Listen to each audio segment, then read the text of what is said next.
Assalamualaikum warahmatullahi wabarakatuh. Para siswa kelas 10 berjumpa perdana dengan saya Pak Purwanto yang akan menyampaikan materi sejarah peminatan. Dalam pelajaran ini kita akan masuk pada kompetensi dasar yang pertama, yaitu menganalisis kehidupan manusia dalam ruang dan waktu. Nah, materi ini nanti kita bagi menjadi dua bagian. Yang pertama kita akan mengenal tentang apa itu sejarah atau pengertian sejarah, dan yang kedua adalah menganalisis manusia hidup dalam ruang dan waktu. Nah, pengertian sejarah ini ada beberapa materi yang kita dapatkan. Yang pertama adalah pengertian sejarah secara harafiah, yaitu asal-usul kata. Ada dua yang kita pelajari di sini. Yang pertama adalah sejarah ditinjau dari bahasa Arab, diambil dari kata sajarotun yang artinya pohon. Sedangkan dalam bahasa Inggris, sejarah diambil dari kata history yang artinya adalah masa lampau umat manusia. Sedangkan kata history sendiri itu berasal dari bahasa Yunani, historia, yang artinya ilmu. Nah, menurut beberapa ahli pengertian sejarah, itu ada banyak ahli, diantaranya ada Aristoteles, yang berpendapat bahwa sejarah merupakan suatu sistem yang meneliti suatu kejadian sejak awal dan tersusun dalam bentuk kronologis. Yang kedua, Muhammad Yamin memberikan pengertian sejarah adalah suatu ilmu pengetahuan yang disusun atas hasil penyelidikan beberapa peristiwa yang dapat dibuktikan dengan kenyataan. Nah, yang ketiga, Robert V. Daniel mengemukakan pendapatnya mengenai pengertian sejarah, yaitu memori atau kenangan dari pengalaman hidup umat manusia, atau history is the memory of human experience.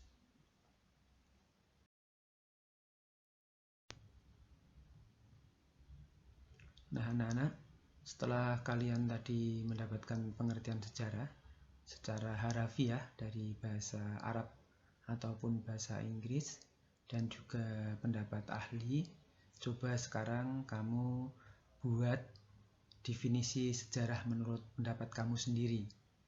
Nah, silahkan dicoba ditulis. Sejarah menurut saya adalah seperti ini. Nanti ditulis, silahkan dikerjakan.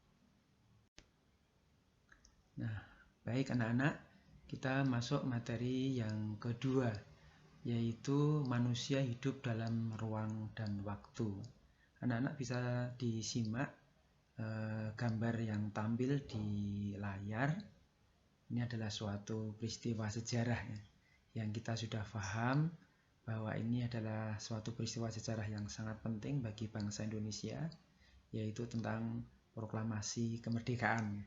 Nah, kita nanti bisa belajar dari peristiwa sejarah proklamasi kemerdekaan ini kalau kita kaitkan dengan bagaimana manusia itu hidup dalam ruang dan waktu.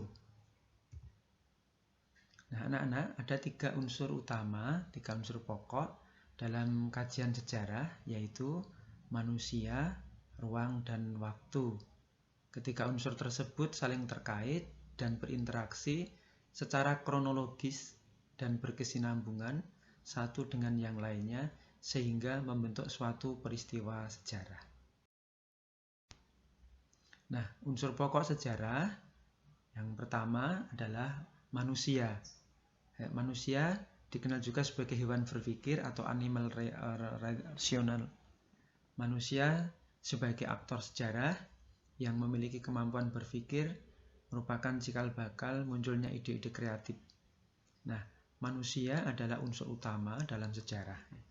Ia merupakan pelaku atau aktor dari suatu peristiwa sejarah. Sehingga dengan adanya manusia itu menjadi sebab lahirnya sejarah. Sehingga suatu peristiwa tanpa kehadiran manusia tidak disebut sebagai peristiwa sejarah. Nah, ini anak-anak mungkin banyak mendengar kisah-kisah di mana kisah itu kita sebut dengan fable misalnya ya, bahwa fable adalah kisah tentang binatang. Nah, kisah binatang fable ini tidak masuk dalam kategori sejarah. karena bukan dilakukan oleh manusia. Contoh yang lain misalnya mite atau mitos yang sering kita dengar, mitos tentang suatu peristiwa yang dianggap ada, yang dilakukan oleh para dewa-dewa itu. Nah, ini juga bukan peristiwa sejarah karena pelaku utamanya bukan manusia. Baik, yang kedua adalah yaitu unsur pokok ruang. Ruang dalam Kamus Besar Bahasa Indonesia diartikan sebagai sela-sela di antara dua atau deret tiang atau sela-sela antara 4 tiang di bawah kolong rumah. Juga diartikan sebagai rongga yang terbatas atau terlingkung oleh bidang. Dalam sejarah, ruang adalah tempat di mana peristiwa itu terjadi. Saya ulang anak-anak, dalam sejarah, ruang adalah tempat di mana peristiwa itu terjadi. Dengan ruang itulah, maka sejarah bersifat nyata atau konkret, bukan bersifat fiksi atau abstrak. Nah, kalau tadi anak-anak di depan melihat peristiwa proklamasi, maka tempat atau ruang adalah tempat di mana peristiwa proklamasi itu terjadi, yaitu di Pegangsaan Timur 56 Jakarta. Jadi ini adalah tempat terjadinya peristiwa proklamasi. Nah, dengan tempat itu maka peristiwa sejarah itu menjadi nyata, dapat kita buktikan kebenarannya.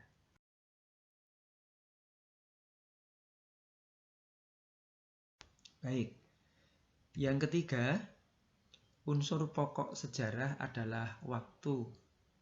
Waktu menurut Kamus Besar Bahasa Indonesia adalah seluruh rangkaian saat ketika proses, perbuatan, atau keadaan berada atau berlangsung.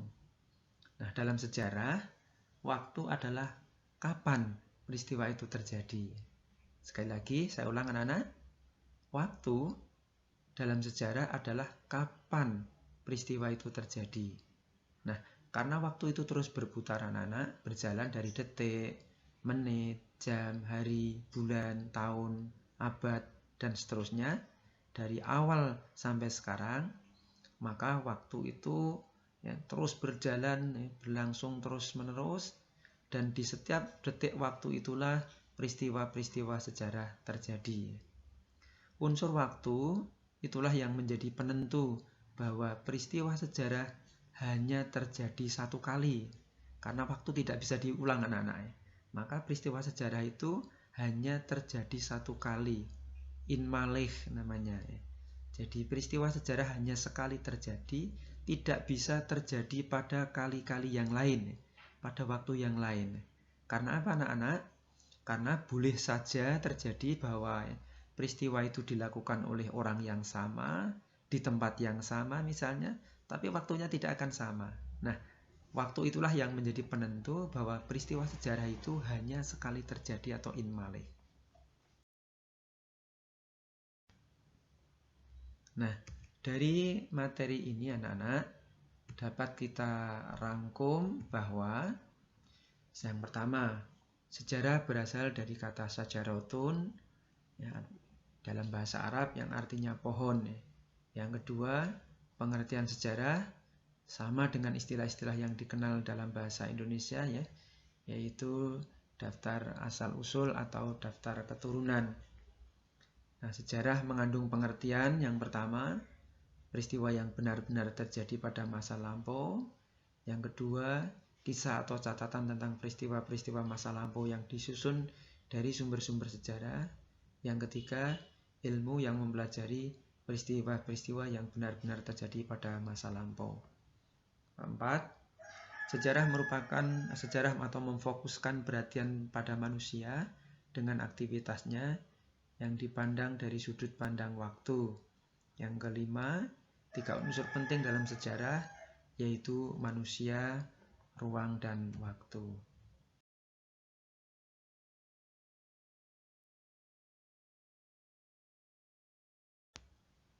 Nah, anak-anak, dari materi yang pertama ini ada tugas yang bisa dikerjakan untuk memperdalam pemahaman anak-anak terhadap materi yang tadi. Yang kalian kerjakan adalah yang pertama, coba ambil suatu atau tulis suatu peristiwa sejarah.